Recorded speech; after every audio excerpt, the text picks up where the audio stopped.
Hello dear students, welcome you all on Mohari Devi Tapadia Girls College YouTube channel. Today in this video lecture we are going to continue with our poem, and our poem name is The Scholar Gypsy.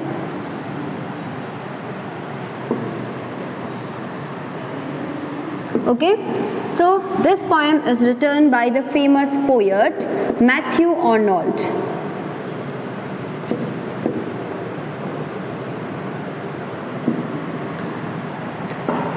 हम इस poem में पढ़ रहे थे कि दो scholar हैं जिन्होंने जिप्सीज को ज्वाइन कर लिया है, और अब मैथ्यू आर्नोल्ड हम पढ़ रहे हैं अभी स्टैंजा नंबर 7 से लेके 13 तक। ठीक है, तो कल की वीडियो में हमने इसका स्टैंजा नंबर 10 कंप्लीट किया था। उसमें हमने पढ़ा था कि मैथ्यू आर्नोल्ड ऐसे इंक्वायरी कर रहे हैं कि जो स्कॉलर्स हैं वो कहाँ गए, कहाँ आए, यानी एक तरह से हमें ये बताना चाह रहे हैं कि जो स्कॉलर्स हैं वो लगभग जो जिप्सीज़ की कला है, यानी जो जिप्सीज़ का mysterious way of living life है वो सीख चुके हैं, तभी वो आते हैं, गायब हो जाते हैं और किसी को पता भी नहीं चलता। ओके, तो इसी तरह से हमने इस पोएम को 10 स्टैंजा तक कंप्लीट कर लिया। होप आपको पोएम अच्छे से समझ में आ रही होगी। ये जो पोएम है स्कॉलर जिप्सी, वो एक बुक, ग्लैविन्स की बुक है। रोज़ ये बात आपको इसलिए बताई जा रही है क्योंकि इनमें से शॉर्ट टाइप के जो क्वेश्चंस होते हैं वो पूछ लिए जाते हैं। ठीक है, तो ये जो स्टोरी है वो कहाँ से ली गई है? ग्लैविन्स की बुक है वैनिटी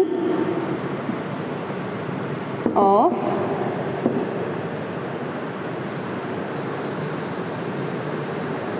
डॉगमेटाइजिंग, जो पब्लिश हुई थी 1661 में, यानी कि मैथ्यू आर्नोल्ड के टाइम से भी 200 ईयर्स बिफोर।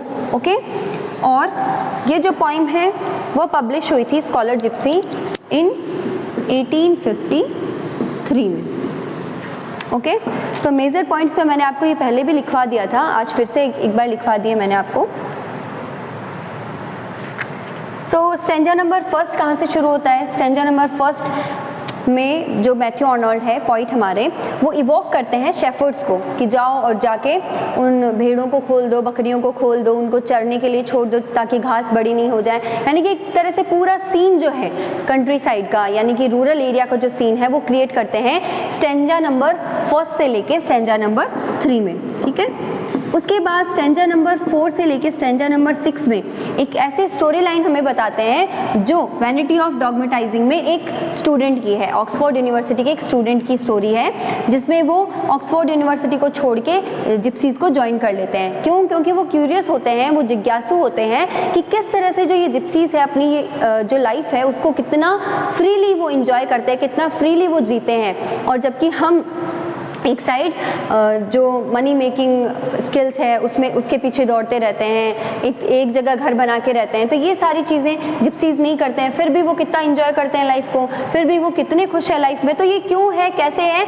ऐसी क्यूरियोसिटी उन स्टूडेंट्स के अंदर होती है, इसलिए वो ऑक्सफोर्ड को छोड़ देते हैं और जिप्सीज को ज्वाइन करते हैं। और उनका एक मोटिव ये भी है कि इन जिप्सीज का जो mysterious way of living life है, ये हम अगर सीख लेंगे तो हम इसको पूरी दुनिया को बताएंगे, या इनके जो सीक्रेट्स है वो पूरी दुनिया को हम सिखाएंगे कि किस तरह से ये अपनी लाइफ को इतना एंजॉय करते हैं, किस तरह से अपनी लाइफ को इतना फ्रीली वो जीते हैं। ओके, सो आज की इस वीडियो में हम स्टैंजा नंबर 11 कवर करेंगे, 11 को अच्छे से पढ़ेंगे।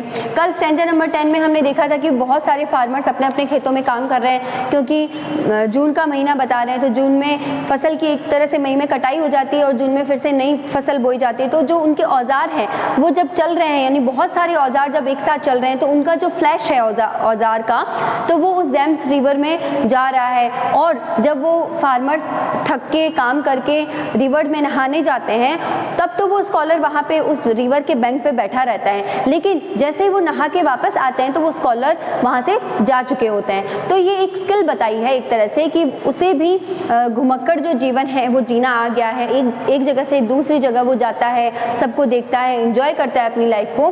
तो चलिए अब स्टैंजा नंबर 11 में हमें क्या देखने को मिलता है वो भी देख लेते हैं। At some lone homestead in the Cumnor Hills, where at her open door the housewife danced Thou hast been seen or hanging on a gate to watch the threshers in the mossy barns.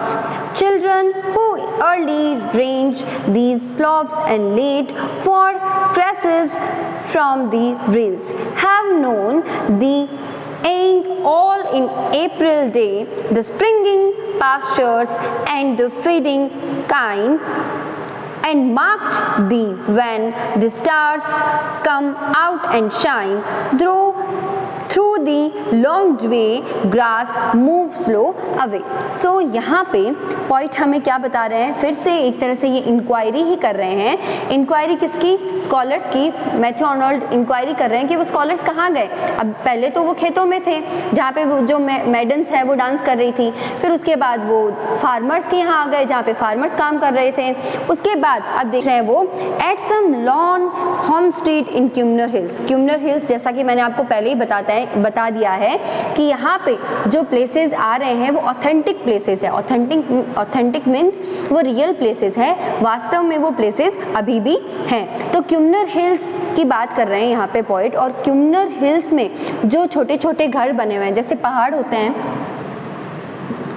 उनमें इस तरह से छोटे छोटे घर बने हुए होते हैं ना, तो ऐसे मान लीजिए आप, तो वो छोटे छोटे जो घर हैं उनमें मैथ्यू आर्नोल्ड जाते हैं पूछने। किनसे पूछते हैं? देखिए क्यूमनर हिल्स हैं ये, और इनमें जो घर हैं उनमें जाके पूछते हैं where at her open door, यानी कि घर की जो दहलीज है, ऐसे जब घर बने हुए होते हैं तो यहाँ पे इसे बोलते हैं दहलीज, पता ही होगा ना आपको। तो यहाँ पे औरतें बैठी रहती है, अपना जो काम है वो कर रही होती है, ठीक है, तो वो अपना काम कर रही होती है। तो उनसे मैथ्यू आर्नोल्ड जाके पूछते हैं where at her open door the house wife dance. Dance का मतलब होता है DARNS, यहाँ पे एक वर्ड आया है स्पेलिंग, इसका मतलब होता है किसी चीज़ को सिलना, एक तरह से हम मान सकते हैं रफ्फू करना, ठीक है ना, यानी जो फटी हुई चीज़ है या फटे हुए जो कपड़े हैं उन पे उनको सही करना, उनको मेंड करना, ठीक है ना। तो यहाँ पे दाउ हैज बीन सीन और हैंगिंग ऑन ए गेट, यानी जो हाउस वाइफ्स हैं वो उनको डांस करती हुई, यानी कि कुछ मेंड करती हुई, कुछ सिलती हुई मिलती है मैथ्यू आर्नोल्ड को अपने डोर्स पे। तो वो उनसे इंक्वायरी करते हैं कि जो स्कॉलर थे, क्या तुमने उनको देखा, क्या आप लोगों ने उनको देखा कि वो कहाँ गए इन हिल्स पे, क्या आपको वो स्कॉलर्स दिखे? दाउ हैज बीन सीन, क्या आपने उनको यहाँ आसपास कहीं देखा?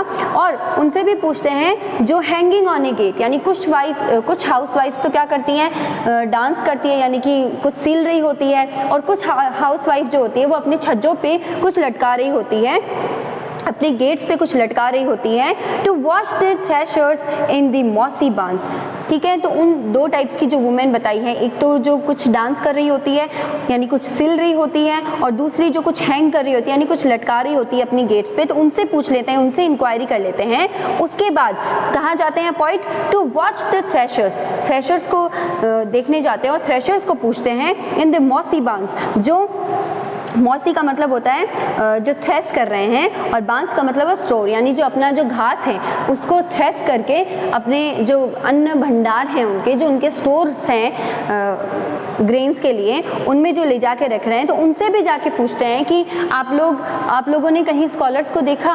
उन हाउसवाइफ से भी पूछते हैं कि आप लोगों ने थ्रेसर्स को देखा है, वो थ्रेसिंग कर रहे हैं, तो उनके आसपास आपने कहीं उन स्कॉलर्स को देखा?